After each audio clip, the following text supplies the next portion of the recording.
session of strength of materials. In this session, I am solving numericals on calculation of centroid of a lamina.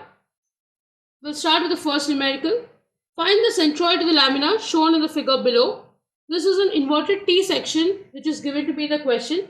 The dimensions are also given. So the first thing that I'll do is I'm going to divide this body into two different laminas. Now if you see this diagram, say I want to divide it over here. The reason why I'm dividing here is this will clearly mark two different laminas now. So let me call the bottom portion as lamina 1 and this one as lamina 2. Now I need to calculate the centroid of the body.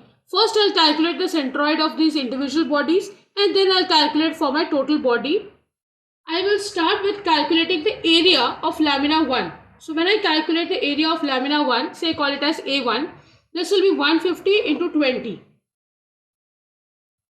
So this will be 3000 mm square. Now let me calculate the value of centroid for this body. So I'll have Y1 as half of this distance. So it is 20 by 2, which is 10 mm. Now I'm solving here for lamina 1. Write down. Next I'll solve for lamina 2. When I talk about the second lamina, I can calculate A2 for this one as 100 into 20. So this becomes 100 into 20, which is 2000 mm square. If I want to calculate the centroid, if I want to calculate Y1 for this body, look carefully. This body will give centroid at half the distance. So that will be 100 by 2.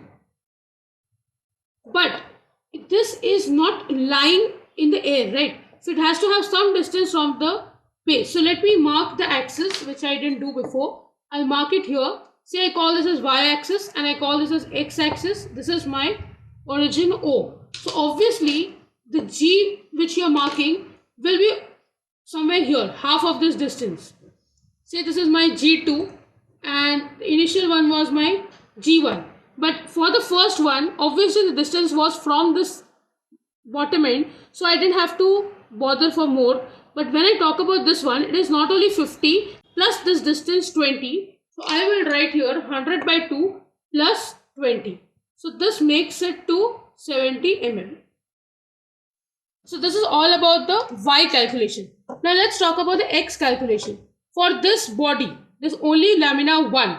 X means I am going to only calculate half of this distance, 150 by 2. So here my X1 will be 150 by 2, which is 75 mm. So this is my centroid. Now let's talk about the lamina 2. If you observe carefully, this is obviously going to be half of 20.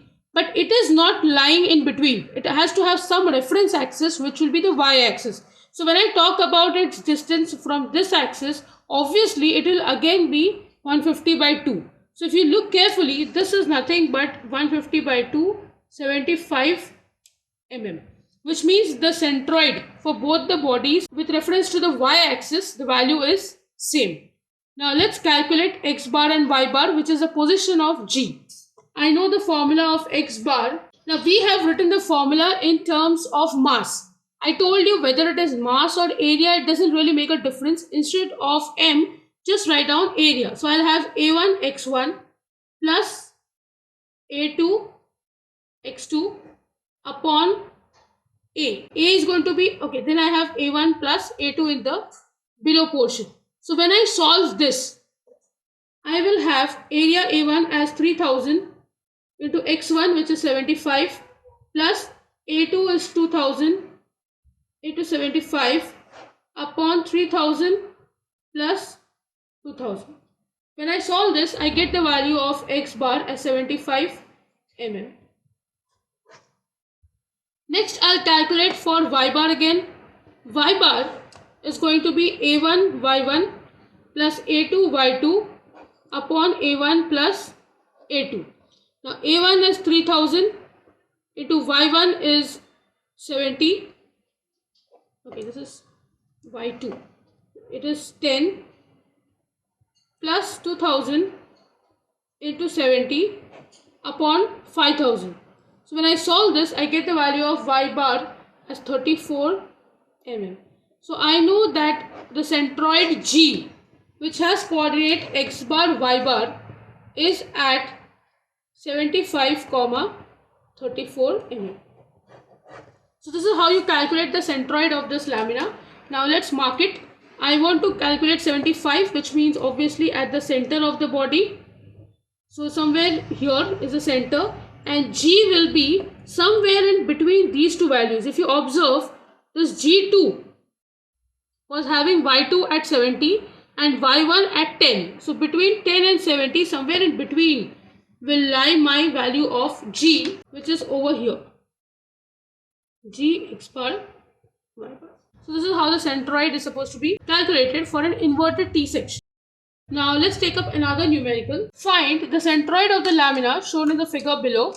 Here you can see I have an eye section.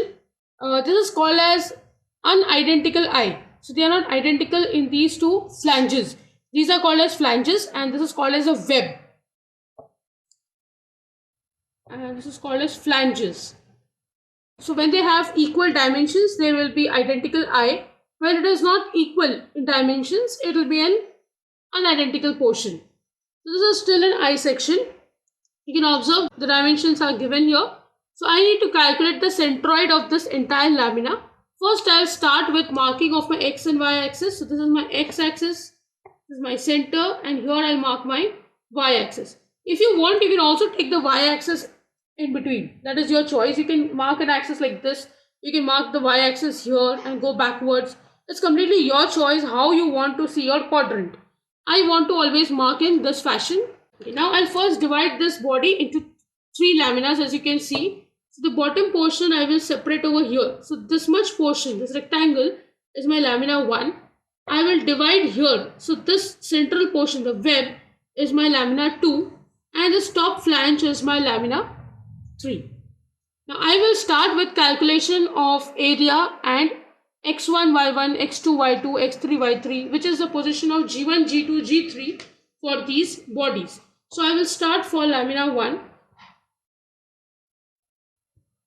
When I talk about lamina 1, my A1 is 200 into 20, which is 4000 mm square. When I calculate x1, it will be half of this distance. So 200 by 2, which is 100 mm. When I talk about y1, it will be half of this height. Now since it is from the reference axis, I don't have to bother about any other distance. So this is just 20 by 2. This becomes 10 mm. This is for my lamina 1. Next I will write down for lamina 2. A2. This distance is 20 and this height is 100. So it becomes 2000 mm square. X2 and Y2 are the two values needed. When I talk about X2, this will be half of this distance. It is 10. But I also need to know its distance from this side. So you can see that it is still lying at 200 by 2. So this will be 100 mm. And when I talk about Y2, so this is 100 by 2 and it is at a distance of this 20 also. So I'll have 20 plus 100 by 2. So this makes it to 70 mm.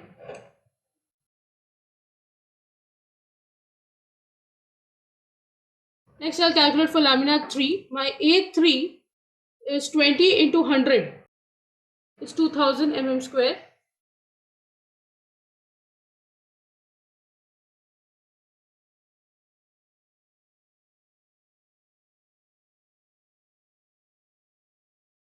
It will be 200 upon 2, which is 100 mm.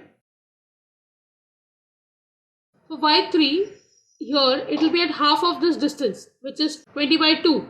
But I also have to take this much distance from the reference axis. So it will be 120 plus 20 by 2, which makes it to 130 mm. I am taking half everywhere because it's a rectangle. So CG should lie at half, as I told you. Next, I'll go with the formula x bar is A1 x1 plus A2 x2 plus A3 x3 upon A1 plus A2 plus A3. When you substitute all the values, you will get x bar as 100 mm. And when you calculate y bar using the formula A1 y1 plus A2 y2 plus A3 y3 upon A1 plus A2 plus A3, you'll get this answer as 55 mm. So my centroid G, which is at x bar y bar, is at 100, 55. I will mark the distance here. 100 means it will be at the center. And when I talk about y bar, which is 55, so it is 20 plus some distance here, somewhere in P. This is my x bar, y bar. Now, one thing which you need to note is, I got this value of x bar as 100 mm because I took the y-axis here. If you take your y-axis at this position, you will get a different value of your x bar. Also, if you take your y bar here, if you want to calculate your y bar from this distance, again it will be different. So it depends on where you hold your axis. Your reference axis is going to tell you as to how much will be the distance of x bar, y bar. They will vary based on where you place it. Since I place it always at this way so that I have all these values as positive and I put it in the first quadrant, I got this answer.